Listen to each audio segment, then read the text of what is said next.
Hey guys, Cam here from today's iPhone.com, and today I have a review of the ZAGGKeys Mini 7. It's the iPad mini keyboard slash case that ZAGG released almost as soon as the iPad mini was out.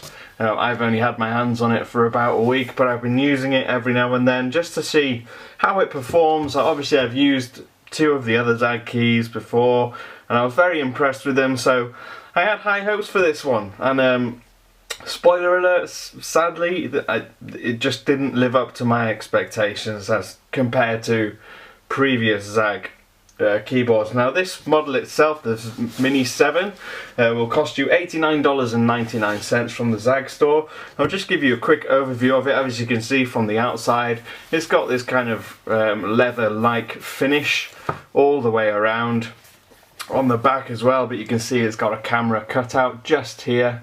Cutouts for volume, mute switch, headset jack is exposed, and obviously on the bottom you have cutouts for all the areas that you need it, i.e. lightning connector and the stereo speakers. Now on the back as well you also have this cool little kickstand. It's got a ribbon attached to make sure it doesn't just fly off, which your iPad uses to rest like so. Now obviously the main purpose of this is to be a portable keyboard, and that's where it is in there. Now if I start off with the positives first, considering how small this keyboard is, it's actually impressive how well they've managed to get decent sized keys in here with enough separation between them to make it fairly easily typable. But if we go on to the typing action, I'm just going to type a message here. Hi, this is Cam typing on the Mini Keys 7, not 8, 7, and send. Now as you can see, typing is relatively fast, and considering its size, it's impressive. Now as I showed you just now, typing on this is pretty easy. The only frustrating things for me really was that for $90 I expected a much higher fit and finish, much better build quality and material quality. It doesn't feel, I mean, the outer case doesn't feel like a quality case. Although it is thick, it's rubberized, it's really protective, it does its job well. But things like the caps lock coming off every now and then, the button just pops out. And the power button and the pair button, believe it or not, is these two where the icons are. Now if you feel along the surface, you can't really tell that these two are buttons at all.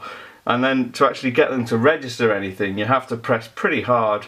It doesn't feel like a button. There's nothing that tells you you've pressed it. There's no click, there's no tactile response that you would get from a normal button, and that can get quite frustrating.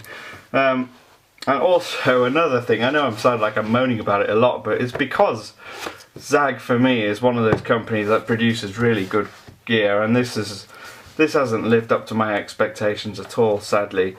It doesn't have a magnet to hold this in place, so you put it up and it kind of falls down that way.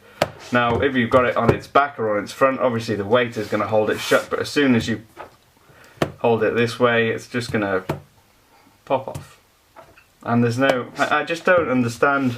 It almost feels like ZAGG have rushed it to market a little bit. Now if you absolutely have to have a case that works as a keyboard with your iPad mini, there aren't many other ones to choose from, and if there are, they're going to be much worse than this, that's the fact. But personally, if I was going out with my iPad mini and I wanted a keyboard, I would choose the ZAGGKeys Flex, which comes with a stand for the iPad and a bigger, larger keyboard that's going to not break. But if I was going to give this a mark out of 10, I'm going to say 6. It has let me down a bit. It's got a good typing experience, it's quite protective, but there are certain things on there that let it down that aren't really excusable, sadly. So yeah, 6 out of 10 for that. If you want to ask me anything about it, feel free. I'm on Twitter @TIP_Cam, and I'll see you again soon.